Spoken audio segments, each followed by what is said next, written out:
Welcome, everybody, to Out Comes the Sun Radio. I'm here with my amazing co-host, Melissa Yamaguchi. I, myself, am Mariel Hemingway, and we're excited today to just have another conversation because we do love to talk. Oh, Melissa, we do love to talk.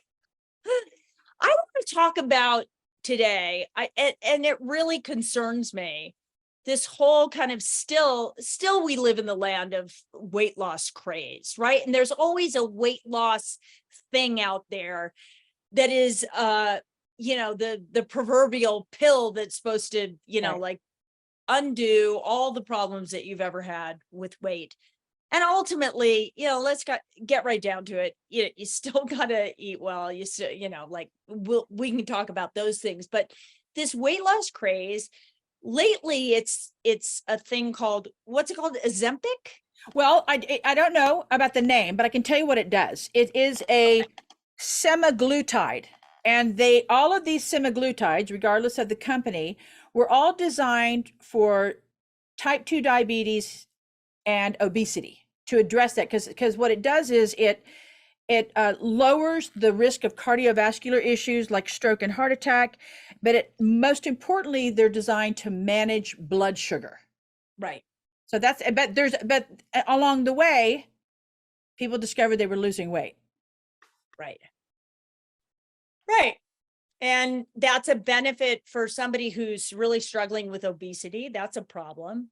And I would think that probably a better choice than having gastric bypass surgery, which I think is very, very hard on the system. I know it's been successful for some people, but my gosh, that's tough, man. Yeah. And But it's I've watched a couple of my friends, I won't name any kind of names, but especially if she's on the show with you. I haven't done it. Go ahead. I'm a jerk. Go ahead. Yeah, shut up. You let have done it. I'll be smacking you upside the head in the internet waves. Bam. Anyway. I've seen that it makes a person, yes, they lose weight and they feel better about themselves if they've had a real weight issue. And the friend that has taken it had a real serious weight issue. It was an obesity problem, and that can be very detrimental. So I saw that it was very effective, but I also saw that it really was hard on her system. Like, Yeah. this was not a comfortable thing. Like, she didn't have an appetite, but then she felt nauseous a lot of the time. And, Yep. it was kind of like being pregnant or something. I mean, like, it was bizarre. Anyway, the good news is it was successful for her. She lost a lot of weight. Yay.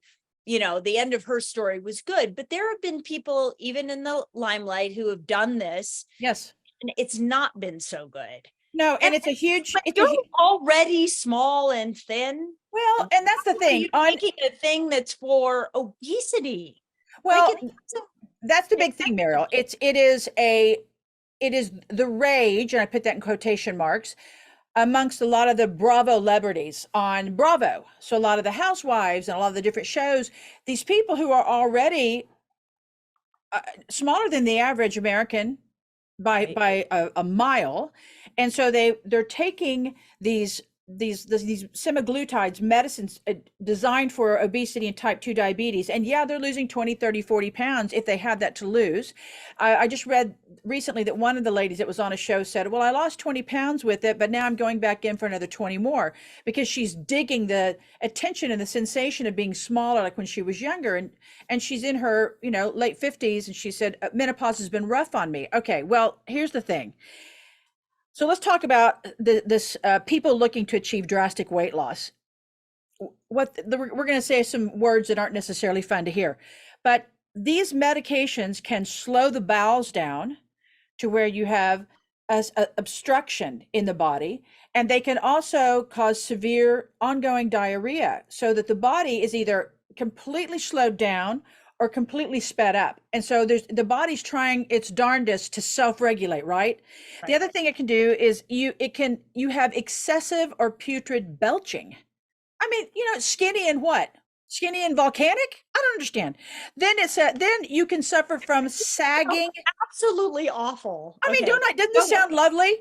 Then sagging skin is another thing that can happen, because what happens when you lose weight very drastically, especially in the face, it can cause the skin to sag. Um, people who have pancreatitis, it can exacerbate that. It can create more of an issue. But what we've discovered recently, and this is why it's so important that you and I are discussing this, not to make fun of people who have this incredible No, no, desire to no. lose weight, but what we are discussing is this. There have been some cases most recently discussed where it has triggered suicidal thoughts, Yeah. even though people have lost the weight. Because you and I both know this. There was a show, I don't remember when it was on. I'm going to say the 80s, and it was, I won't say the name of the show, but it was a show designed to take women who were unsatisfied with the way their bodies looked or their faces looked and completely morph them into a new person, new face, new hair, new body. I mean, from what's it called? From nose to tail, right? So Right. these women were completely made over, but nobody was working with them on the mental ramifications that took place when you don't recognize the person in the mirror, right? So what the thing about drastic weight loss is, it's not just about going from a size 14 to a size 4. It's about shifting your eating habits, your thinking habits, your mental Yes. habits, your emotional, physical, spiritual, we are multi-dimensional human beings, and we have to address all of it at once. Well, and also you have to address the reason why you become obsessed with that. And this is coming from a person who, I had an eating disorder when I was young. I was obsessed with food. I was obsessed with being small. And I had to look at the story that I was telling myself why I was doing that. Mhm. Right. I really had to dig into my own self. Like now it's just a story and it doesn't bother me. But at the time, I was terrified that I might end up like one of my sisters, because when they gained weight, that was when they were having some sort of mental health issue. Yeah. And they'd gone on medication, and the medication would cause weight gain and all that stuff. So I had this tremendous fear around weight gain, meaning you were not mentally stable. So I thought, if I can control my body, if I can control my food, I can control the world, right? Yep. And that was my story. That was the journey that I had to take, but I had to figure out what that was, Yeah.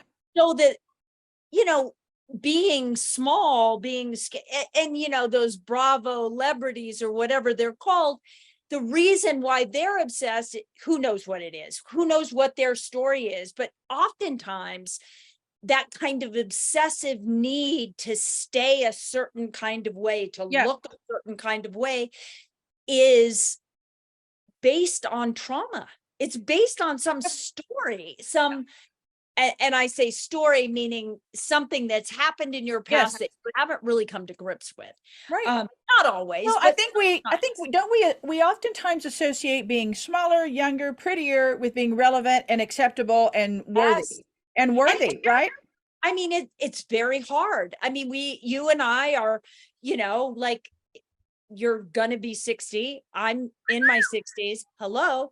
And it becomes, actually, it's a lot easier now because, in your 60s, like, no, you don't feel yourself in this arena of like competitive women going That's after different. like Totally that. different. I have a wonderful relationship. I feel very good about my body and all of that. But it took me a long time to get to this place where it's okay to be where I am, who I am at the Yeah. time that I'm being this way. But that is a journey. And it's so sad to me that as women, we have placed on ourselves this sort of unrealistic thing. Yeah. And we talk about this a lot, this idea that, like, being healthy should be the number one concern, which One. means that every body is different. Not everybody, every body is Yes. different. Yes. And so my being healthy is going to look different than yours, going to look different than Bobby's, going to look different than my daughter's, and going to look different than somebody who's 5'2" Yeah. and really muscular, but like an amazing, beautiful human being. right? Yep. But why do we value one body type as opposed to don't know. valuing all the different ones that are out there? Because you're Well, I five, blame two, Barbie. 5'3", whatever. I don't know. I blame Barbie. I blame Barbie, but we love her. I think that's Well, Barbie's a strong gal, but I mean, and she's a career woman, but it's this body type that we got to look like Barbie. But how she was when we were growing up was not that, right? Yeah, Barbie wasn't a career woman. She just had a pink Corvette. No, she had a pink Corvette, and she was living the life that our mothers, that's right, projected. That's right. That we would grow to live into. I'm not your mother, but my mother was kind of more that kind of woman, right? Your mother was like, she was out there like. My mother had an afro. I don't want to talk about it. Let's go forward.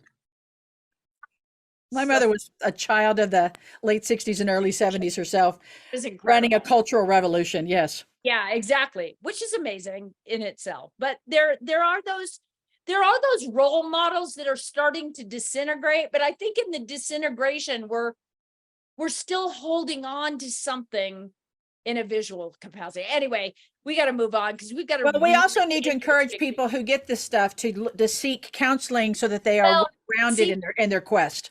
100%, and to understand that there are repercussions, there will be side effects. Yep. And that it, for me, it's like, how natural is this? And if you're healthy and you just need to lose a few pounds, there's a lot better way to go about it, in my opinion. And that's just my opinion, not as a doctor, but I get the desire, because I was there. I was in that place of thinking. And also, are you really seeing yourself, or you're seeing an image of something that you think you are, right? I know. That's the other thing. Like if I lost like 40, 50 pounds, I think I'd be staring in the mirror like blink, blink, blink, blink. I wouldn't know what the hell was going on. Right. Oh my gosh. Stay where you are, everybody. You're listening to Out Comes the Sun Radio with Melissa Yamaguchi and Mariel Hemingway, myself. As a mental health advocate and author, I love books. Books have the capacity to inspire, educate, transform, and ultimately help readers all over the world. So if you want to publish your book, or if you need help writing your story, I highly recommend Mindstir Media, rated the #1 best book publisher around the country. Mindstir Media can help you no matter where you are in the book writing or publishing process. Go to mindstirmedia.com to learn more and schedule a consultation. Welcome back to Out Comes the Sun Radio. You are here with Melissa Yamaguchi and myself, Mariel Hemingway. And so you brought up such an incredible book that we've both been kind of intrigued by, and certainly intrigued by the message of this book. I'd love for you to go into detail about the book, because books are important. Well, I had the good fortune to be introduced to the author, and I had lunch with her one day, so I do want to highlight her. Her name is Judith Turner Yamamoto, and she wrote this book called Loving the Dead and Gone. It's a great title. Yeah.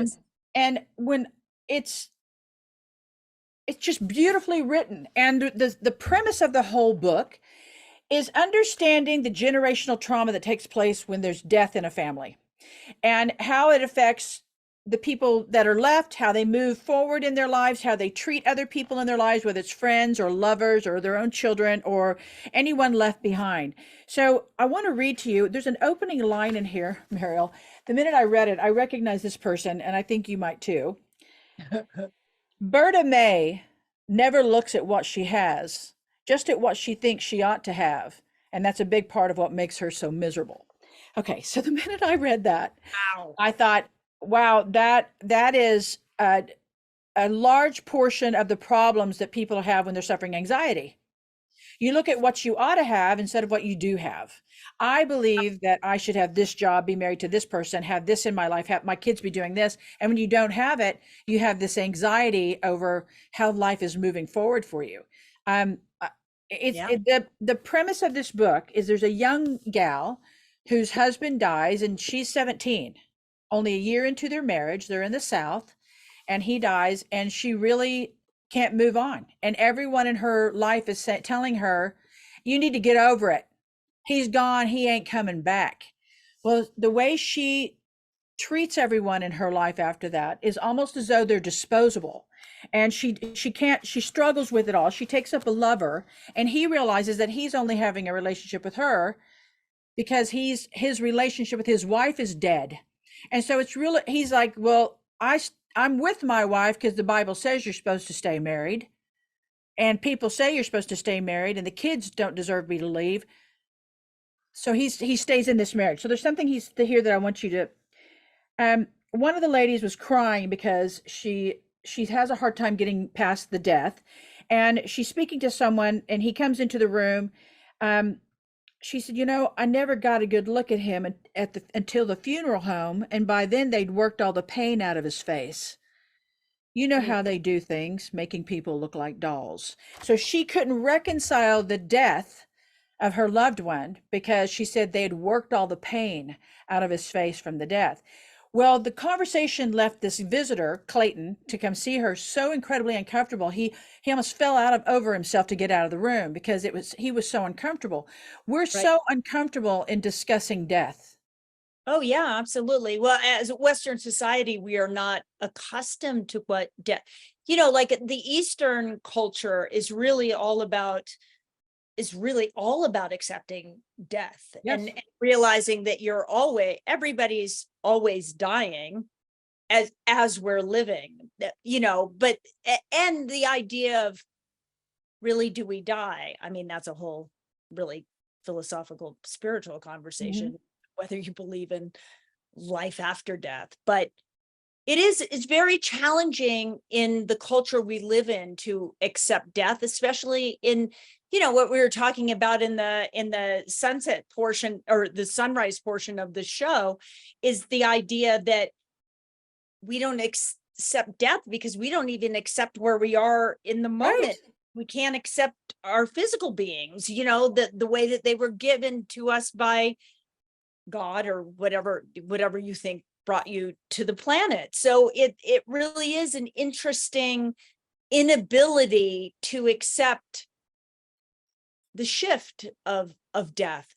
I mean, Bobby talks about death, and he really is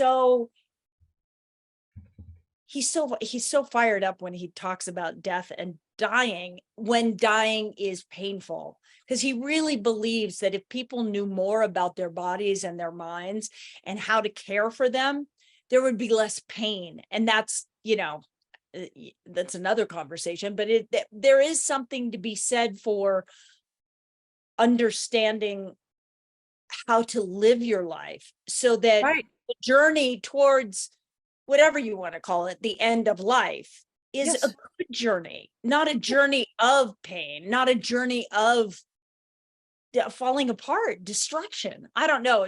It's curious to me. And we don't give people, if we don't allow people the permission to work through the understanding of death in their life, and as it comes with people around them, their parents, their siblings, their friends, no matter the ages, if we don't give them permission to work through it, then they stay stuck, and they silently suffer. And so then how much are they living? Right. Well, and that's the thing. That's a trauma that doesn't get resolved.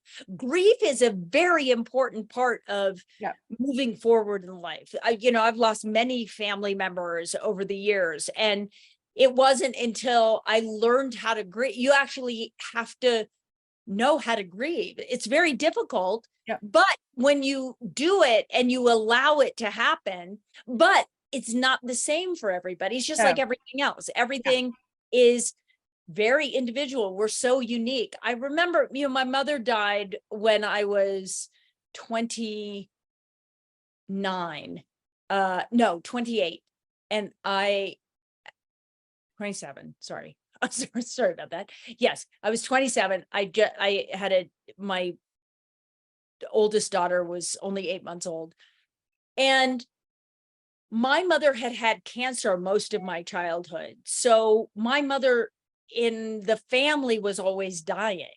She was always dying for years, for over 20 years. There was this like, oh dear, she's gone, she's in the hospital, it's very dire, whatever. She was always dying.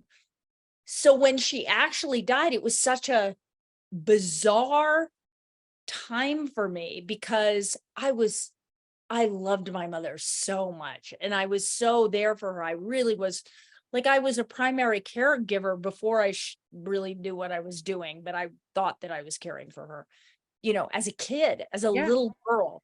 And then when she died and I was 27 years old, it it was almost as though I didn't know how to react because I was so thinking that she was going to die for so many years. And it was interesting. I watched a movie uh years after that, after she had died. I'm not saying I didn't cry and I didn't feel sad. I did, but it wasn't as huge as I thought it would be because Yeah. of my love for her being so great, right? Yeah.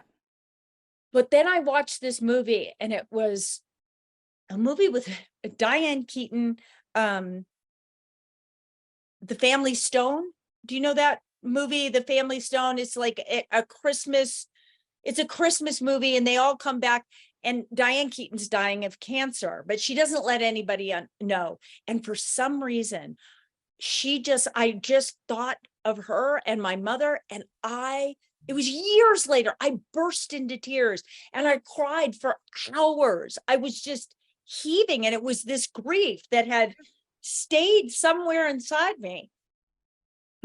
Excuse me. And, released years later. So grief is a very interesting thing, but it's a very important thing. But there's no way of knowing how to do it properly, but you do Right. have to do it. Like, it's bizarre. It's a bizarre It is. thing. It's a very hard thing. And then when you're left behind, how do you think about the dead, That's right. the people that have left you? Sometimes you're angry at first. Sometimes you're hurt. Sometimes there's so many emotions that go along with it that are challenging. And a You lot know? of people make heroes out of the people that have gone when they didn't treat them as such when they were alive.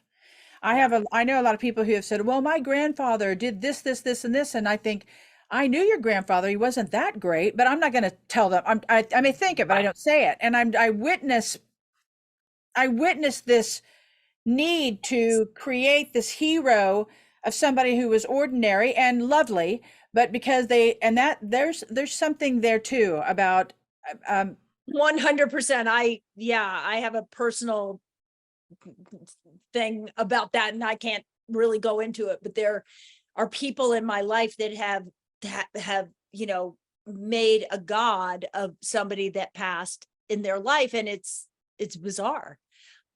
You know what I mean? it is. It's bizarre, and maybe it's the only way they can process the information. I don't really know. It's I very don't either. interesting though. And I've It's witnessed very it a lot too. interesting. It's almost like it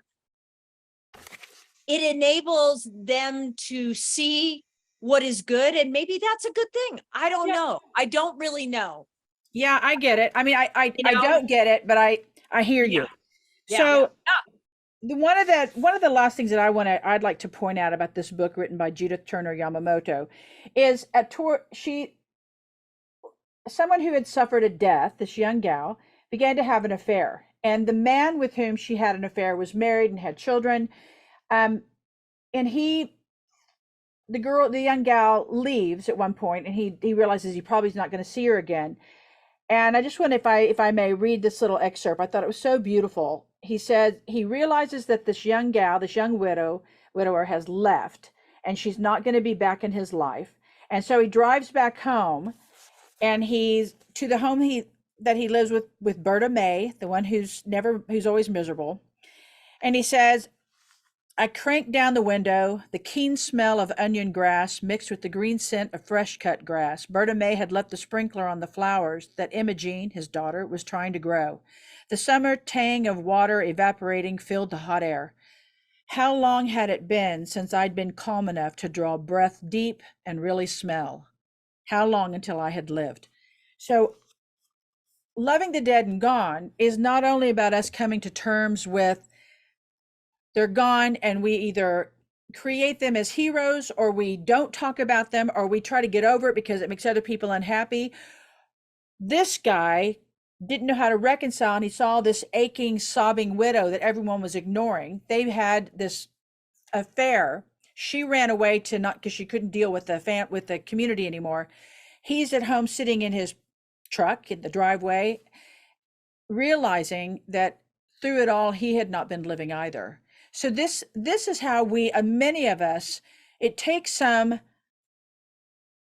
extrapolation of our life, whether it's the loss of a job, a loss of a beloved pet, the loss of a loved one, a divorce, a loss of a marriage, loss of something. It seems as though we are designed, unfortunately, in a way that some of us don't realize we're not living until we've lost something. Yeah, that's absolutely true. And I think it also makes you question how much of your life have you just been doing by habit, right? Yeah. Get up, you do the same thing, Yeah. you get, you wash your face, you go, or you take a shower and then you have your coffee and then you go to work and then it repeats and rinse and repeat. Yeah. Rinse and repeat. Yeah. Yeah. I mean, it's interesting because how much of your life is defined by that lost relationship. It's interesting. And how much of your life have you missed because you didn't pay attention to maybe that relationship? Yeah. Choices you make. Right? That's right. Yeah. Yeah, the choices you make, the way you raise your children, the way you relate to the people still living in your life. It's fascinating. And this relationship didn't affect this man directly. The loss of this young boy and the community was a shock for everybody. But he then allowed his relationship to die. So there was another death, right? So it's like, how long have I not been alive? I find it all fascinating. And in my husband was born and raised in Tokyo, an American citizen, but born and raised in Tokyo on a military base. And his grandparents, Japanese, and a lot of the way that the handling of the energy from the dying or the departed in Japan has affected the way my husband sees it. And it's also, interestingly enough, a lot of what they do in feng shui with it, quite candidly. And it's really about, if you don't have, my husband's grandparents were cremated, and so they're in the cemetery, and every week someone from the family goes there and sweeps and puts in fresh flowers and says prayers and lights the incense, and it's a very ritualistic thing. Billy and I went back, and he had not been back since his grandfather died, and Billy was very, very close to his grandfather, his beloved grandfather, Kenzo. And so we went back to see where Kimmy, his grandmother, and Kenzo, his grandfather, I love those names, Kimmy and Kenzo, where they were buried, and we were cleaning it. And his auntie, Billy's auntie, was with us. And as he's placing, I'm placing the flowers in, putting in clean water, Billy's sweeping and cleaning, and he's doing the incense and saying his prayers. And there are some sticks with the family's name in a little teeny small urn on the side. There's a headstone similar, but there's some sticks, and a lot of the sticks have prayers on them. They're kind of like bamboo sticks, if you will, like long chopsticks. That's the only way I know how to describe it. And as we're sitting there and Billy's saying his prayers, and I'm standing behind him, not because I'm the dutiful wife, but because it's his grandparents, and I'm slightly behind him, and he's saying his prayers. There's no wind. There's no wind. And the sticks begin to shake out of nowhere. The sticks begin to move. And Billy finishes his prayers, and his auntie says, they were here. They came to thank you for coming. So there was no fear. There was none of this. And then when we got back to the house, she was telling her daughters, oh, Grandma and Grandpa came to see Billy. They're so pleased that he came to see them. So this whole approach of, they're not here in front of you, but they're somewhere, and they're not so far away. And a lot of people believe this with their beliefs of heaven or whatever. But there's not this fear. There's a loss, like, oh, I miss you. I miss being able to see your face and hug you and hear your voice very clearly the way I'm accustomed to hearing it. You and I speak every day. I am so used to hearing your voice that on days when I don't hear it, I'm like, have I lost my keys? Is something missing? Something's not right. Oh, I haven't talked to Mariel.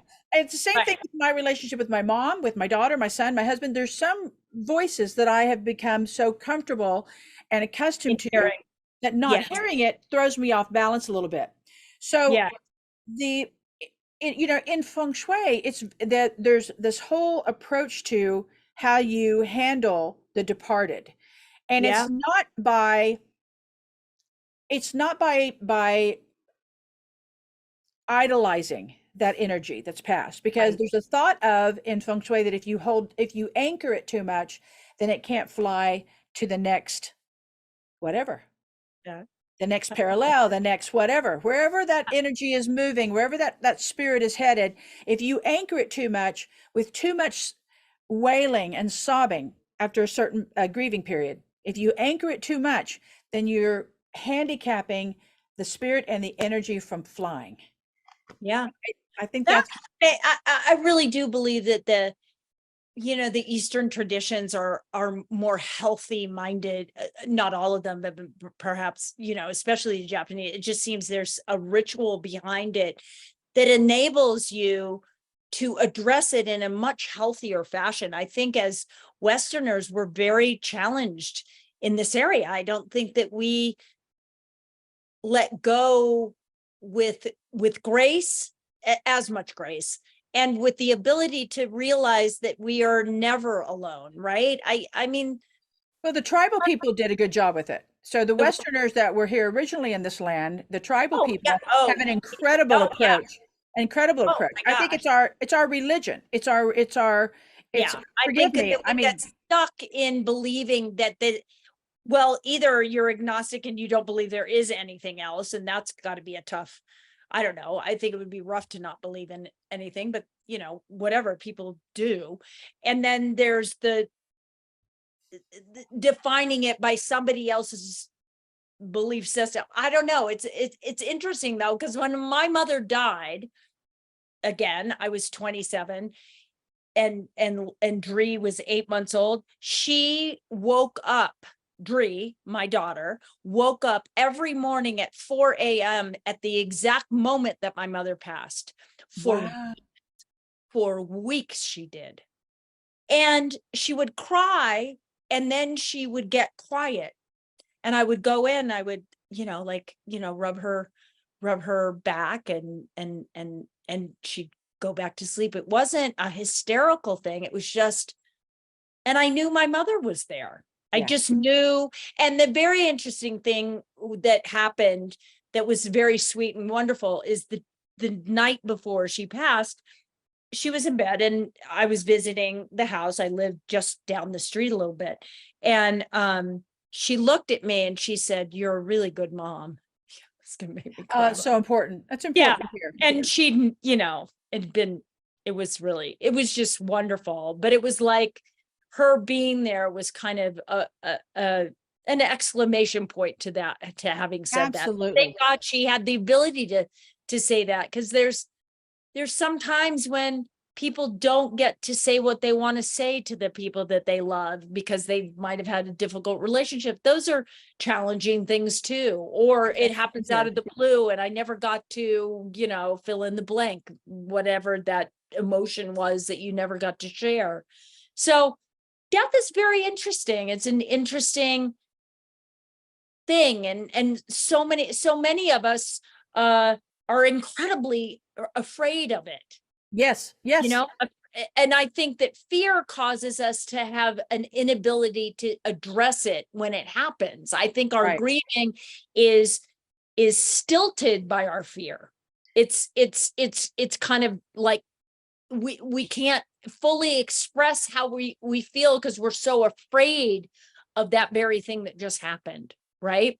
It's It's true. And then we miss out on the signs of somebody like you, like your yeah, baby waking up every morning at 4 o'clock at the exact moment your mom passed. I mean, yeah, so right. I, Or if I didn't pay attention to that, maybe I never would have noticed. And you thank were God I open. did. Thank God I Yes. had the the wherewithal at that time, because I was very young, like I might not have gotten that message. And I'm so grateful that I did.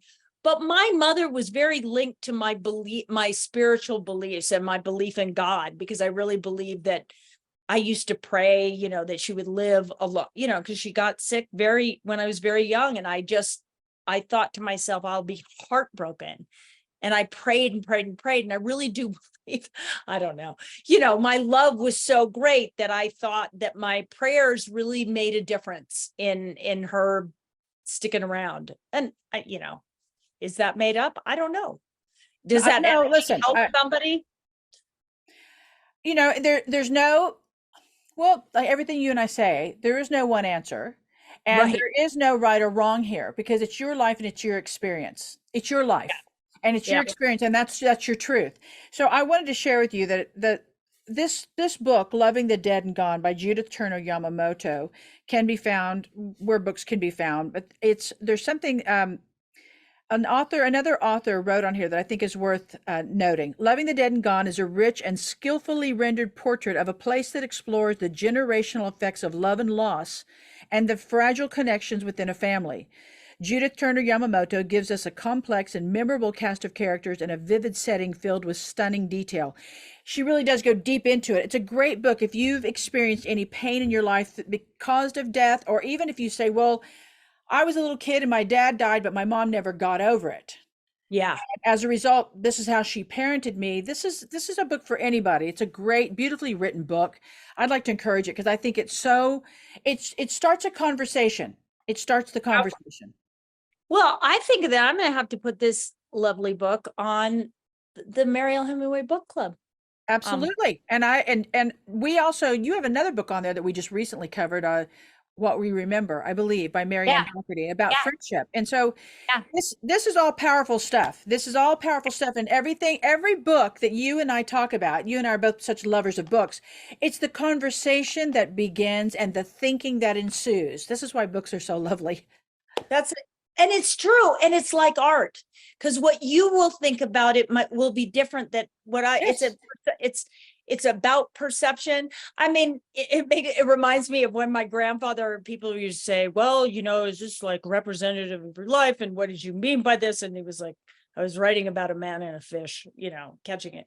So I'm sure there was many deeper thoughts going on in his mind, but at the same time, why define what he wrote for somebody, because their experience with it is so uniquely their own, right? That's exactly right. Do and I think great filmmaking, great anything is the same. It's the same thing, but books are really, they're just touching points and triggers to your imagination. It's beautiful. And well-written books. Damn, ain't nothing like it. Gemstones. Don't go away, everybody, because you're listening to Out Comes the Sun Radio. We'll be back, and maybe we'll have a tip, maybe a health tip, maybe a feng shui tip, maybe an energy tip. We don't know. We're just going to play it by ear. Hi there, this is John Sane, best-selling author, futurist, and strategist, and my research is taking us right into the heart of the biggest challenge we are all experiencing. How do we thrive as human beings in the age of AI? Join me in the interviews where I'll be taking you through the tools that we need to be applying to ourselves, our children, and our organizations. You're listening to Out Comes the Sun with Mariel Hemingway and Melissa Yamaguchi. Welcome back, everybody. You're listening to Out Comes the Sun Radio with my co-host, Melissa Yamaguchi, and myself, Mariel Hemingway. I feel as though we've talked about some really profound things today. Accepting your body the way that it is. These are all big issues, right? I thank God I've gotten through that in my life, because it was a very challenging thing when I was younger. It was very hard for me to accept myself as I was, because I thought I could always be different and better and this and that. And I want to share with everyone,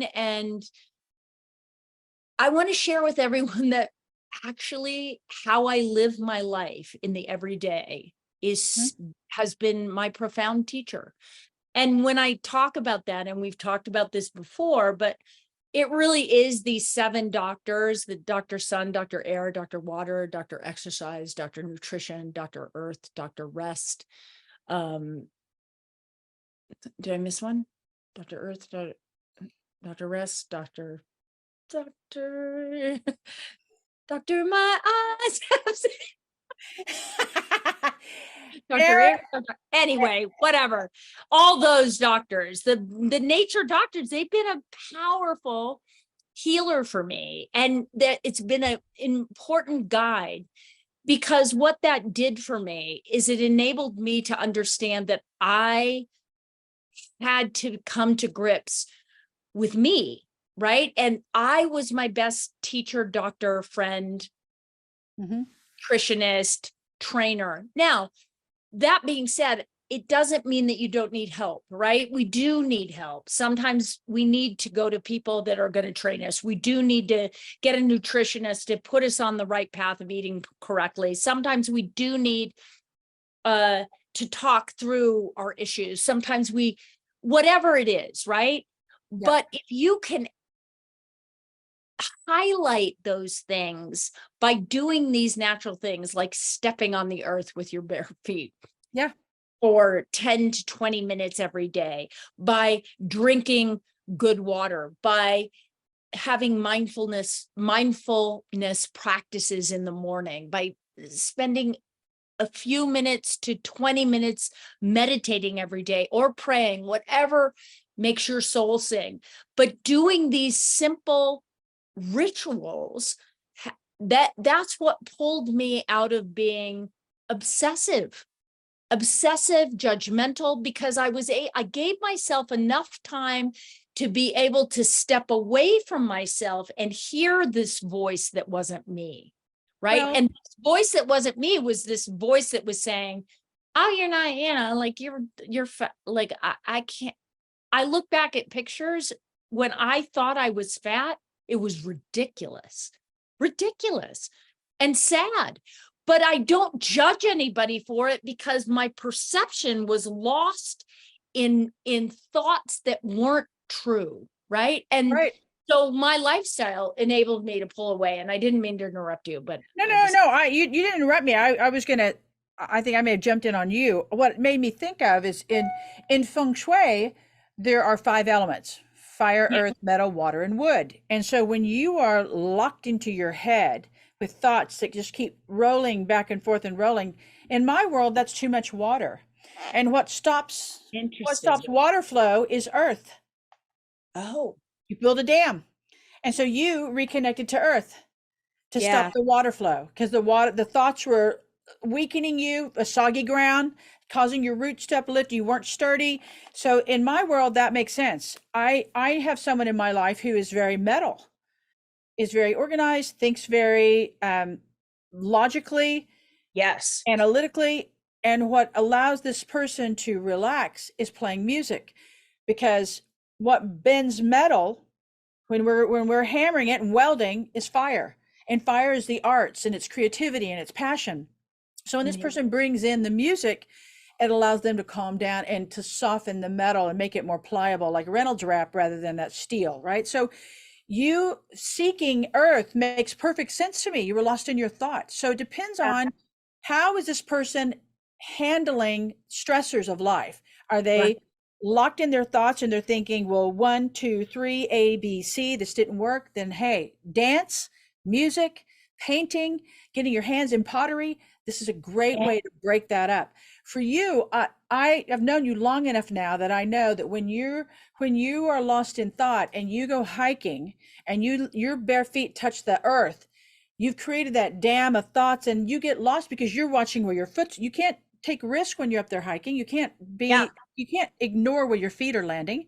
You have to literally be in tune and get your feet on the ground. And that's a euphemism we use all the time. Get your feet on the ground and pay attention to what's happening. You literally have to, and you've put yourself in that position to do it. It's amazing. It is. It's powerful, and it's so doable. Yes. This is not hard stuff. It really isn't. Yeah, it might take a little bit of your discipline. You might have to say, okay, I'm going to just create this as a habit. It might initially feel a little challenging, but then it's not. No, it's uncomfortable. It really isn't. New stuff is uncomfortable. Sometimes we feel goofy doing something for the first time. I remember when you were telling me about taking our shoes off, and I had my dad do it. And I told you a story before. My dad put his bare feet on the ground and began laughing hysterically. He said, "This feels so decadent." And I said, "Well, Dad," and I was thinking, your bare toes are on the grass. What is the big deal about this? But it Oh my really, gosh. it got him out of his comfort zone because he was so used to putting on the shoes. And so, Yeah. we have to get out of our comfort zone in order to heal sometimes, a lot of times, most of the time. Well, I think we do. I think sometimes you have to challenge yourself to look at things that might be uncomfortable for a minute. And my only advice to anybody who's kind of trying to look at past stories, trauma, whatever it is remember that when you look at a memory, it's just a memory that can't hurt you. Like memories are, yes, they can re-injure you if you see them as happening now, but they're not happening now. Right. They are there. It is film on the floor, and it's important to know what happened so that you can just see it as something that happened, right? Not see it as something that's happening. So it's important, but that comes from, I am not a therapist, I'm not a doctor. Well, That was, and that is my understanding of how I've had to look at my past and come to grips with it. well, also there's, we know the power of feelings, and we know Yeah. that when you attach a feeling to a thought, it expands it. So Yeah. when you have a thought that causes you any or a thought about a story or your Right. past, if you don't allow yourself to get wrapped up in the feeling of it, then the thought will dissipate and just remain a story. Yeah. As long as you're not allowing the feeling to get attached to it years later. Like, oh, I remember when I, was looked over for this, or my wife left me for that. And if you keep telling the story and then feeling it each time, you keep it alive. Yeah, exactly. Exactly. And just having an awareness of that is huge. Is huge. Yeah. Just knowing, oh, I do that. That means the moment you realize that you do something is the moment you have a choice to not do it. Right? I love that. Right? You have the choice. All of a sudden it becomes, oh gosh, I've got a choice now. Yeah. Love that, right? It's huge. Good. Well, they can always come here and check in with us because, they're not alone. We're here. Oh gosh, we are so here. Because you are not alone. I knew you'd sing. Oh my gosh, what a good show. I loved what we had to talk about. What an amazing, I don't know. I like when we get to kind of dig deep into our own stuff a little bit so that we can share. Again, the Mariel Hemingway Foundation.org is part of the reason why we do this here, so that people can realize that they're not alone, and that at some point, with your help, everyone who's listening, if you go to the Mariel Hemingway Foundation.org and you donate, you will help us to create a resource navigator, which means we will help people find solutions to whatever their problems are in mental health. We are not there yet, but with your help, we will get there. Slow with the little train that could, but we're going to make this happen because we have big dreams, and we've got a big announcement soon. We can't tell you what it is yet, but we have a very, very big announcement. So exciting. It's so exciting. Oh, yes. And we're not coming out with an album. I promise you that. Hey. Thank you, everyone, for listening. We love you. We're here. Melissa Yamaguchi, my beautiful co-host, myself, Mariel Hemingway. Come back.